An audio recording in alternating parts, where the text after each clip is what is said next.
Hi നമസ്കാരം, ഞാൻ വിഷ്ണു. പുതിയൊരു വീഡിയോയിലേക്ക് വീണ്ടും സ്വാഗതം. ഫിഫ വേൾഡ് കപ്പ് 2026 പ്രവചനങ്ങളെല്ലാം കാറ്റിൽ പറത്തിക്കൊണ്ട് ഒരു വമ്പൻ അട്ടിമറി നടന്നിരിക്കുകയാണ്. തങ്ങളുടെ കന്നി മത്സരം കളിക്കുവാൻ ഇറങ്ങിയ കേപ്പ് വെർദെ മുൻ ചാമ്പ്യന്മാരായ സ്പെയിനെ സമനിലയിൽ തളച്ചു. അപ്പോൾ നമുക്ക് ഒട്ടും സമയം കളയാതെ വീഡിയോയിലേക്ക് വരാം. സ്പെയിൻ ജയിക്കുമെന്ന് കരുതിയ മത്സരം ഒടുവിൽ സമനില. 74% ബോൾ പൊസിഷൻ സ്പെയിന്റെ കൈവശമായിരുന്നു.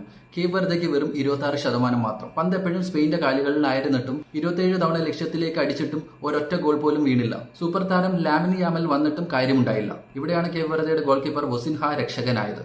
സ്പെയിന്റെ കുറച്ച 7 ഗോളുകളാണ് ഈ 40-കാരൻ തടുത്തിട്ടത്. പോസ്റ്റിന് മുന്നിൽ വൊസിൻഹ ഒരു വൻമതിലായി മാറി. അതിലും വലിയൊരു അത്ഭുതം കളിയിലുടനീളം ഒരൊറ്റ ഫൗൾ മാത്രം കേപ്പ് വെർദെ ചെയ്തത്. ചരിത്രത്തിൽ ഏറ്റവും അച്ചടക്കമായിട്ടുള്ള ഡിഫൻസ്. മത്സരത്തിൽ പെഡ്രിക്കിനും കബ്രാലിനും മഞ്ഞക്കാർഡ് കിട്ടിയതൊഴിച്ചാൽ റെഡ് കാർഡുകൾ ഒന്നും തന്നെ ഉണ്ടായിരുന്നില്ല. ഗ്രൂപ്പ് എച്ചിന്റെ പോയിന്റ് പട്ടിക നോക്കാം. 1ാം സ്ഥാനം ഉറുഗ്വേ, 2ാം സ്ഥാനം സൗദി അറേബ്യ, 3ാം സ്ഥാനം സ്പെയിൻ, 4ാം സ്ഥാനം കേപ്പ് വെർദെയാണ്.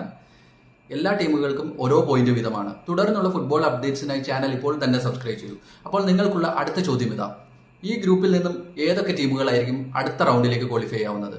നിങ്ങളുടെ പ്രഡിക്ഷൻ കമന്റായി രേഖപ്പെടുത്തും. ഒരു വീഡിയോ ആയിട്ട് വീണ്ടും കാണാം. This is Vishnu signing out.